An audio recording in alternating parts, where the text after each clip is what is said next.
describe the current state of educational sociology and what trends are most prominent today? So if I were to describe the current state of educational sociology, it abides with the current standard of our education, because as I observed that we are not only teaching the students the basic, but of course it's also important that we have to teach them how to be aware of the current issues or the news, for example, and what's going on with our society, like especially social problems that are happening in our society. So, for example, we all know the fact that today there are always issues when it comes to interactions between peoples, of course, when it comes to relational. So, for example, there are conflicts that arise in terms of relational. So it's important that we also taught, or we are teaching the students on how to deal and manage their behaviors, and especially with interacting the people around them. What is the significance of peace education in the context of contemporary global conflicts and social tensions? The significance of peace education in the context of contemporary global conflicts and social tensions is indeed very vital or important. For example, of course, as I've said, that there will always be conflicts, so it's important that we have to talk in the table, or have peace talks, as it is termed. So with that, we can be able to address the issues, or if there are any conflicts that is going on or that is happening. So it's very important that we have to find first solutions rather than increasing or widening the arguments. Thank you. What are some effective strategies for integrating peace education into the standard curriculum across different educational levels? Okay, so there are so many effective strategies for integrating peace education into the standard curriculum across different educational levels. So like what I mentioned, that we should not only teach them the basics, but of course that's also very important. But I mean, broader than that, we have to teach them, we have to integrate peace education, or insisting them or ingraining them the values, of course, because through that we can be able to somehow, at least somehow, or not really totally, but of course by teaching them values and morals, so we can be able to abide with what is right, diba? What is acceptable, what is true, what is correct. So that only, or that through that it can affect all or everything. So that's it. How does educational sociology contribute to our understanding of the diverse needs of students and multicultural classrooms?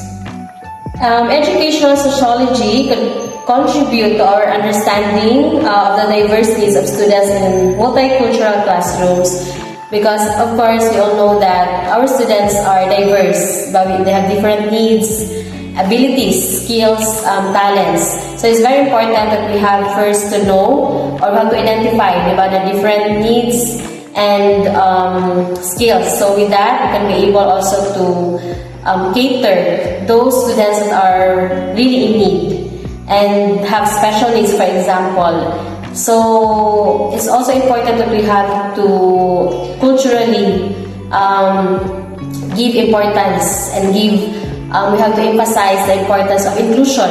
So we don't have to stereotype those students that are not really or can cope up than those with the students who can easily cope up. And of course, when it comes to multicultural, yes, we have to include all. What specific role do teachers play in fostering a culture of peace and inclusivity in schools? Okay, so the specific role do teachers play in fostering a culture of peace and inclusivity in schools? Of course, as we all know, the teachers we don't only teach, but of course, we also are facilitators, we are guiding the students. Of course, we are being the light, diba, to our students. So, it's very important that we inculcate the students the morals or the values that they need to learn. And of course, we teach them, we engage them to a more realistic or the reality of life. So it's very important that we will train the students in more of coping or the strategies on how to deal with the struggles, and of course very important that when it comes to relational and when it comes to being aware or care of the society. So because we believe that they are the next leaders or the future generations. Could you share any case studies or examples where peace education has made measurable differences in a community or societal environment, social environment? Okay, I could not be able to give a specific case study or example, but maybe in general, because I observed that when it comes to peace education, indeed, we can say that it has a measurable difference in the community or school environment. Like, as we all know, that it's more of, it may be redundant, but of course, like in relational. So nowadays, we can see on TV, on the news, we heard in any other platforms, diba, that there are ongoing conflicts between teachers and students, and also parents to students, like for example with that case. So it's very important to address, and of course the concern, the persons, or for example all the heads in every department, they'll also be aware of what's going on in the classroom context, or in the community, in the school itself. So case studies or examples of that peace education is really important, or is really in need of that situation. How do socio-economic and cultural backgrounds of students affect their engagements with and benefit from peace education programs? So for me, socio-economic and cultural backgrounds of students affect their engagement with and benefit from peace education programs. So there is really difference. To be honest, or frankly saying, those with students that, or we can say that reach or maybe have enough in life or have advantage in life than those who are not. But because as we all know that those who have more in life, they are more aware of the current, or what's happening, and they can be able to testify themselves that their situation is much high regards than those who are not. But of course, there should not be stereotype that will happen. So that is why peace education should be promoted in all levels, regardless of our status in life, our backgrounds, or any other criteria. What policy changes do you think are necessary to better support peace education in our schools or in your schools? If I were to change, or the policy changes, I think the necessary to better support peace education in our school is it should not compromise whoever or whatever our status in life. As I've said that regardless of what our standard is, our status in life, or what our position in life is, we should be able to address any of that. We should not protect any individuals or groups.